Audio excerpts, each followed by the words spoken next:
Welcome to the selected ones. You can't bury someone who has established the roots. Will bring disgrace on your spade. Oh, how they tried. They planned and murmured. They flung stones with weak hands and claimed righteousness. They interpreted your quiet for surrender, your scars for weakness, and your delays for failure. But here is when things become awkward. Not for you, for them. Because what they hoped would eliminate you is now consuming them from the inside out. That treachery was intended to shatter your spirit. It's disrupting their calm. That loss. They ridiculed you for your own existence, their own personal collapse, which occurred silently, brutally, and with no audience to applaud their misery. Fact. According to psychologists, jealousy is the only emotion that makes you feel worse when it is gratified. Because deep down, people do not desire what you have. They just want you not to have it. The strange thing is, you're never asked to be the chosen one. You were only trying to heal, attempting to expand, attempting to breathe. However, your very presence aggravated their fears. They began composing your eulogy as you were preparing for resurrection. The tables have now flipped so sharply that they are experiencing whiplash. Their talk is deteriorating like rotten milk. Their bitterness is beginning to taste like the dust they intended you to choke on. They didn't comprehend that playing dirty against someone really protected you. Do not curse them. You cursed your own legacy. So brace up, because this is not a pity party. It is a poetic reversal. And to those watching from the shadows, wondering how this happened to me, let's assume you invited it. You simply didn't believe karma kept receipts. Number 1, they insulted your struggle. They're now drowning in the same storm. They laughed as you went through it. Not because they didn't notice the discomfort. They saw it plainly. They just liked it. You suffering gave them a strange feeling of serenity. While you were striving to endure your storm, others felt safer because of your suffering. They were watching as if it were fun. They saw your disarray as failure. Your quiet is a sign of weakness and collapse, to prove that you would never rise again. But here's the deal. Storms do not come to destroy everything. Sometimes they get rid of what was artificial, fragile, and no longer required. While they were focused criticizing your circumstances, they overlooked the larger reality. You were not being penalized. You were being prepped. Every setback served to refine you. Every time you felt like leaving, you were changing yourself into someone people wouldn't recognize. When the dust has settled, you did not fold. You changed. You become sharp, focused, and threatening in a quiet manner that transforms energy when you enter into a room. Now they are laughing at the same storm. They are trapped in it. Unlike you, they have never had to withstand it, thus they don't know how. They never developed endurance in quiet. They avoided looking in the mirror. When it wasn't flattering, they never hung on. When everything yelled, let go. You did. That's why your item now looks different. This is why you aren't bitter. You're just finished. It is not karma. In a comical fashion, being surgical is just a part of life. They now have control over what they created. And it is weighty. The storm struck you first, but it hit them last, and worse since they never imagined they'd have to go through what they desired for someone else. They insulted your effort. Now they're drowning in their own maelstrom, and no one is laughing. Number 2, they attempted to curse something they couldn't understand. They did not comprehend you, so they attempted to destroy you. That's how people deal with problems they can't describe. They call it a threat. You moved differently, thought deeper, felt more, and carried more. They lacked the ability to hold. And instead of admitting they couldn't figure you out, they turned their dread into hatred. They couldn't cage you in, so they attempted to chop you down. They attempted to curse anything they couldn't control. But here is the irony. You never posed a danger to them. You functioned like a mirror. You demonstrated their own limits just by being outside of them. And it was too much. Your progress sparked their stagnation. Your light revealed their shadows. You didn't need to speak. Your presence sent messages they did not want to hear. So they began hoping you'd fall. Not because you harmed them, but because you are ascending. Made their comfort zones seem narrow. They spread spiritual shadow, pretended concern, and engaged in subtle sabotage. They grin at you and hope behind your back. They use terms like stay humble, but what they actually meant was stay small. They veiled their jealousy and advice, claiming their judgment was wise. But they didn't comprehend that when you curse someone who is protected, the energy does not evaporate. It circles back. You did not need to defend yourself. You did not have to explain who you are. The same misconception that led to their attacks on you is now isolating them. The same force that they used to pull you down is now ripping through their own. You did not break. You adapted. You exploited chaos as raw material and built upon it. And now they're standing in the center of everything they hoped for you. Confused, resentful, and questioning why their life seems to be collapsing in on itself. It is not bad luck. It is a reflection. They cursed what they did not understand. And life responded to the message with curiosity. Number 3, they dumped dirt over your name without realizing you were seated. They believed that dumping dirt on your name would bury you. They believed that if they disseminated enough falsehoods, distorted the facts just so, and kept your name in their lips long enough, people would cease perceiving your worth. They sought to undermine your reputation, weaken your confidence, and remove your identity. It wasn't enough to make them walk away. They wanted others to move away from you as well. That was the aim. Isolation and shame. Silence. What they didn't realize was that soil doesn't merely bury things. Plants. And while they tried to stifle your potential, you were growing in the darkness. In the cold, there was quiet, and no one clapped or noticed. You were becoming what they intended to destroy. All you taught you was how to flourish without affirmation. You learned to rely on depth rather than attentiveness. You stopped explaining and began developing. They were loud in their harm, but your recovery was even louder. Not in quantity, but in effect. Because nothing puzzles your opponents more than prospering when they said you wouldn't. They did not expect you to blossom. They believed the mud would cling. They believed the rumors would define you. They believed that the story they crafted would be the last word. However, you wrote a new chapter without seeking their consent. Now, the same individuals who wanted to bury you are choked by their own resentment. They're watching you ascend in places you promised you'd never go. And it doesn't matter what they say anymore since you've grown beyond their grasp. Your roots go too deep. You did not only survive, you multiplied. This is the part that hurts for them. Your growth did not occur in spite of the dirt. It was because of that. Everything they attempted to use against you became evidence that you were never vulnerable. Just underestimated. They tossed dirt, believing it would hide you. But all they did was enrich the earth. And before they feasted, you went hungry. The tables have turned, and their dishes are empty. They felt no remorse as they saw you go without. In fact, several of them relished it when you were scraping together bits to get it through. Emotionally, financially, and spiritually, they were feeding on comfort, riches, and opportunities they had not earned. They observed your struggle and turned away, not out of ignorance, but out of pride. They felt that their position was permanent, that the tables could not be turned, and that being hungry made you inferior.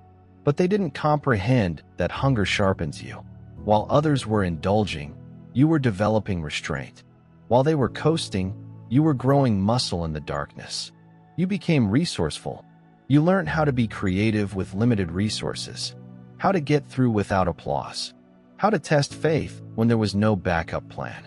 Your deficiency was not your weakness. It was your preparedness. They assumed they had won since they had more. They hoarded access, attention, and opportunities, believing that starving you would somehow secure their position. But now the feast is finished. The attention changed. The earth shifted. They used to accumulate things to feel strong. They are no longer satisfied. It is tasteless. It is empty because overabundance without purpose leads to waste. Meanwhile, your discipline turned into plenty. You don't just enjoy what's on your plate. You understand how to multiply it. You understand how to feed others without starving yourself. You aren't simply turning up. You're showing up with depth, hunger still in your heart, but with the fortitude to bear the burden. The same individuals who formerly ignored you are now racing to reclaim their importance. But it is too late. You wait. Humility. You drank patience. You swallowed your pride. And that type of nutrition strengthens you in ways that money, clout, or connections never will. The tables have turned, and the difference is that you know what to do in your seat. They just knew how to sit. Number 5, they wished for your demise. But God detected the echo and flipped the address. They didn't just wish you'd fail. They prayed for it softly, with phony grins, and for support. They sent forth energy tinged with jealousy. They did not say it out. Not always, but the purpose was present, thick in their tone store and in their stillness. They are much missed. When you needed it most. They didn't want you to crash publicly. They didn't want you to succeed at all. That was the actual prayer. Let them go so I don't have to deal with what they remind me of. But they forgot that spiritual rule does not function on the ego. It relies on the truth. And truth has perfect aim. You cannot deliver poison and expect serenity to welcome you at the door. You can't talk. Curses someone who is protected, believing that the earth would not respond. So what happened? The same energy they spoke about you conspired against you and secretly delighted at your worst times. It echoed, and the echo did not evaporate into thin air. It traveled. It gained weight. And when it returned, it did not knock pleasantly. It burst. They are now dealing with what they sent, not because you wished it on them, but because life has a built-in return policy. You receive back what you send out, even if you attempt to mask it as care. They targeted their wrath at you. It seeped into their personal life. The trap they laid for your demise. They're the ones tripping right now, not because of karma in the fairy tale sense, but because you can't escape the vibration you choose to live in. Meanwhile, you continued moving. You continued expanding. You didn't know half of what was said behind your back, but it didn't matter. You were protected, not because you were faultless, but because your goals were good. That is the difference. They prayed for your end, but God changed the location and offered them a mirror instead. Now the weight they intended for you is sitting in their own laps, and it weighs more than they ever expected. Number 6, they regarded you as a danger, not a reflection. They viewed you as a problem as soon as you stopped shrinking. It was not because you were doing too much. It was because your presence reminded them that they were doing too little. You've never assaulted them, never attempted to outshine them. You've just recently begun to live your truth, and that alone caused them to flinch. You did not jeopardize their status. You are threatening their delusion, because the minute they stopped pretending, they had to confront the aspects of themselves they had been hiding from. They didn't view you as an individual. They saw you as a mirror and mirrors. Do not lie. You thought on their unrealized potential, missing opportunities, and excuses. Every time you grew, it revealed the locations where they remained trapped.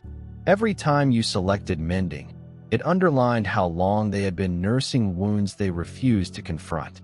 It was not jealousy in the usual sense. It was about conviction, deep soul-level discomfort disguised as hatred. So, rather of asking how they accomplished it, they questioned, who do they think they are? Because it was simpler to label you as the enemy than to recognize they were capable of more, and just did not act on it. It was simpler to insult you than to deal with their own dread of being noticed. You were evidence that transformation is possible, and that survival does not have to entail constant pain. And it made you dangerous, not because of what you had, but because of what you represented. They didn't need a villain. They wanted someone to blame for their decision to settle. So they selected you. But here's the deal. You were not attempting to compete. You tried to be free. You were not seeking to take their place. You were attempting to discover your voice. The fact that your light made them uncomfortable does not imply that you were too much. It suggests they were concealing too little. You were not the danger. You were the reminder. They couldn't take it. 7th, they militarized your wounds. But you produced the blueprints. They observed your wounds and believed they had the ideal weapon. Every scar, every mistake, every time you struggled, they gathered ammo to use against you. They whispered it like gossip. They made it the headline of their tales, aiming to imprison you in your past. Their purpose was simple: expose your grief so you could never get beyond it. They wanted the world to perceive you as damaged, vulnerable, and defined by your defeats. They had no idea that what they saw as your weakness was really your blueprint for strength. You did not overlook your wounds. You examined them. You learned where the deep fractures were, where the pressure points were, and how to support them. Instead of suppressing your grief, you evaluated it and used it to create a development plan. Each scar taught me a lesson, each failure a stepping stone, and each heartache a source of strength. A motivation to rebuild wiser and stronger. You were not trapped in your tale. You rewrote it with each step forward. Meanwhile, the individuals who weaponized your suffering are locked in the same never-ending cycles they attempted to blame on you. They hold old grudges, repeat the same judgments, and refuse to develop because they believe it gives them power. However, true power does not come from bringing people down. It's about rising above your past. You broke free from those cycles by transforming your wounds into blueprints, and now they're lost, trying to figure out how you went on while they remained trapped. They believed breaking you would keep you little, but all they did was provide you with a foundation to grow on. You didn't just survive their strikes. You utilized them as a guide to become someone they don't comprehend or control. Now, the wounds they attempted to exploit are what make you indestructible. Number 8. They believed delay was in denial. You were just being distilled. They saw your waiting as weakness, failure, as if you had given up or lost your opportunity. To them, delay meant refusal. If you didn't come by their deadline, it proved you weren't worthy, competent, or prepared. They muttered that you were trapped, lost, or scared. But here is the reality. They did not succeed. Your delay was not a setback. This was a distillation. It was not punishment. It was purifying. They raced headlong into chances in search of fast triumphs and superficial acclaim. You were silently improving yourself.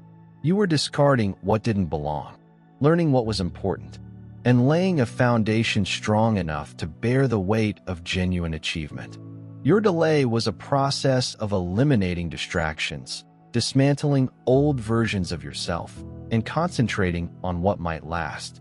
They couldn't see it because their attention was focused on the race, the pace, the noise, and the finish line, which seems magnificent but feels empty. They assumed your sluggish burn meant you would never light up. But true growth does not occur in a sprint. It's in the quiet, sometimes painful moments when no one is looking. The sole prize is to become someone capable of dealing with the fire that lies ahead. Now the tables have turned. They're sitting in places where their hurried attempts seem insignificant, surrounded by folks who understand the flaws in their basis. Meanwhile, you encounter environments where your timing, patience, and profundity set you apart. Your worth is not screamed. It is obvious. They hurried to come, but you came prepared. They mistake delay with denial, but you knew it was distillation. And there is a difference. It is the silent strength that moves mountains while others attempt to climb hills. Number 9. They attempted to change your tale in mid-sentence, but you now hold the pen. They felt they had the right to alter your tale, particularly when you were at your most vulnerable in mid-sentence. Mid-struggle, mid-transformation. They served as editors, removing your reality and altering the story to suit their version of you, making you smaller, weaker, and less than you really were. They included footnotes of doubt, criticism, and rumor, hoping you'd lose control of your own tale. They believed that controlling the story meant controlling you. But they didn't comprehend that the pen was never theirs to keep.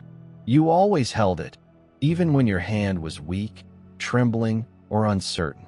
You may have hesitated, but you never relinquished power. They were the only readers in the crowd, observing and judging from the sidelines. They mistook loudness with power, and they confounded interference with influence. Now the story twist is on them.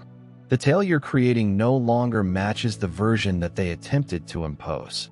Your chapters are filled with perseverance, development, and clarity that cannot be rewritten or erased. You've regained the story, transforming the pages they attempted to tarnish into evidence of your power. Every twist and curve they dreaded has evolved into your defining technique. Irony chokes them since, despite believing they were the writers, they have become trapped readers. Helpless, as your tale develops precisely as you planned, with no opportunity for their revisions. Their efforts to falsify your history emphasize their uncertainty and fear of your success. You have the pen now and are composing a narrative. They never saw it coming, one that leaves them stunned, impotent, and forced to watch as you take control of your own fate. Number 10. They believed power was measured in numbers, but you were the exception that caused their calculations to fail. They felt that strength was a numbers game. They felt safer as they collected more individuals and raised their voices. They counted heads like troops in an army, believing that the majority always triumphs. That if enough people decided to write you off or tear you down, the reality would conform to their wishes. So they gathered, murmured, and plotted, erecting barriers composed of many voices rather than solid facts. However, they overlooked one important detail. Truth is not democratic. It does not need votes or crowds to exist. Authenticity does not wait for acceptance. It stands alone, unafraid, and unshaken. You were the one variable in their clean, crammed equations. They did not account for the irregularity in their calculations. They couldn't fit into the patterns.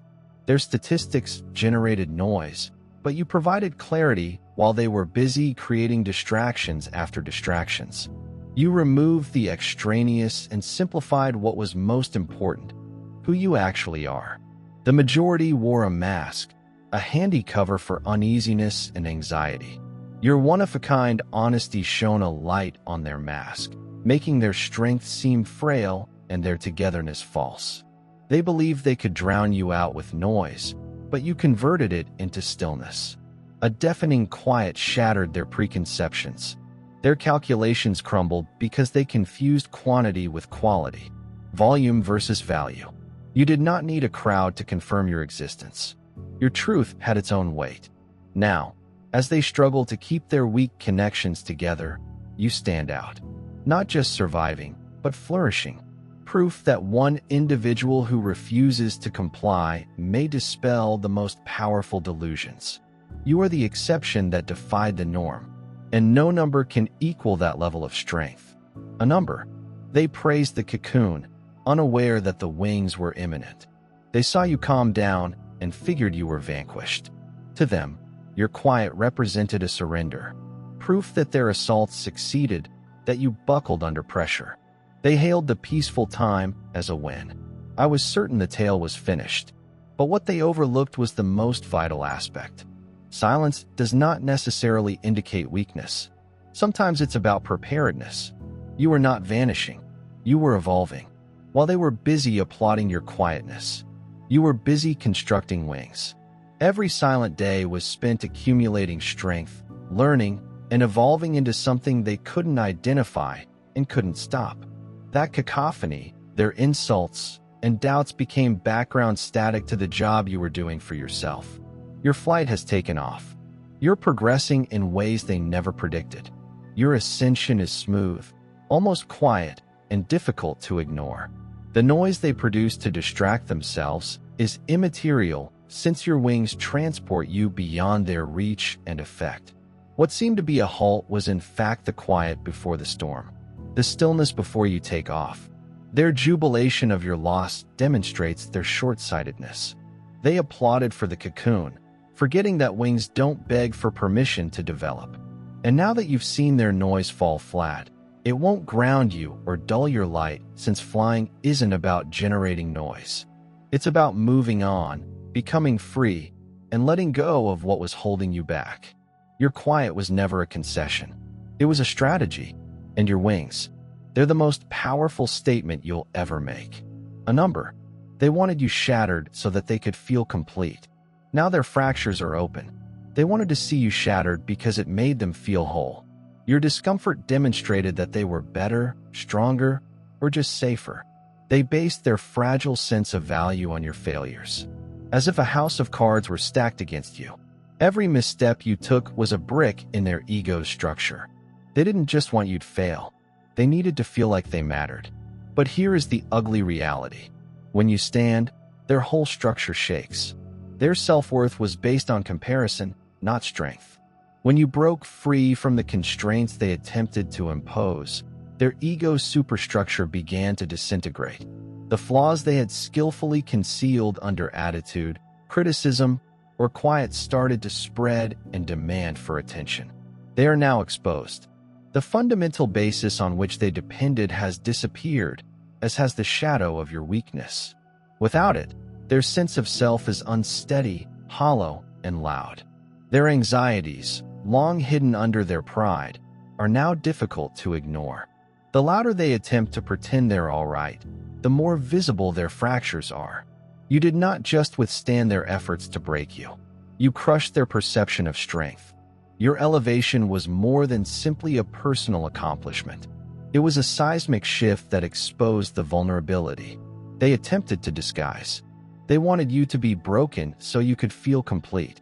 But instead, they received a mirror that reflected their own frailty back at them. Now, as others race to fix their flaws, you stand firm, built on your own strength, no longer a part of their wobbly construction. And that is the worst reality of all. Their completeness was never genuine. It was only as powerful as the parts of you they attempted to shatter. A number. They equated tranquility with passivity until you assumed authority without authorization. They saw your article and assumed you were meek, weak, or resigned. To them, calm indicated that you had given up and had no fight left. They saw your calm confidence as capitulation, assuming you would follow their rules or remain in the background forever. However, serenity does not imply quiet or stillness without purpose. Your calm was a decision, a plan, and it wielded more power than they ever dreamed. While others hurried to respond, dispute, and prove themselves, you were prepared. Your patience were not waiting for permission. It was waiting for the proper time. You were growing strength, honing concentration, and gaining momentum in ways that no one expected. Your quiet did not indicate a lack of activity. It was the fuel for your next move. You behaved without hesitation or apologies. You moved with authority, accuracy, and evident power. Suddenly, the calm individual they had neglected had transformed into a maelstrom beyond their control. Your authority did not seek their permission or consent. It came unexpected and unstoppable. That was when they realized their error. Peace is not the same as apathy. Calmness is not weakness. And waiting does not mean giving up. You didn't wait to be granted authority. You were claiming it quietly, gradually, and violently. The storm has a name. You. And now they have to deal with the power they underestimated. Because they confused quiet with submission. They talked about your destruction as if it were a prophecy. Certain, their words had the ability to determine your destiny. They cast doubts, murmured curses, and imagined scenarios in which you would slip, fail, and vanish. It wasn't simply envy. It was dread disguised as certainty, a frantic effort to control what they couldn't comprehend or handle. They wanted you stuck in a story they created for you, sure that their vision would come true. However, they failed to see that projection mirrors reflect more about the cost than the target. The horror they created for you was essentially a reflection of their own fears and failures. They put so much effort into visualizing your demise that they unintentionally welcomed their own downfall. What they sent forth was similar to a shadow, and shadows have a habit of sneaking back in when least anticipated. Instead of watching your demise, they find themselves enduring the nightmare they created. Their regrets and anxieties have given form, haunting the corners of their thoughts and the environments they live in.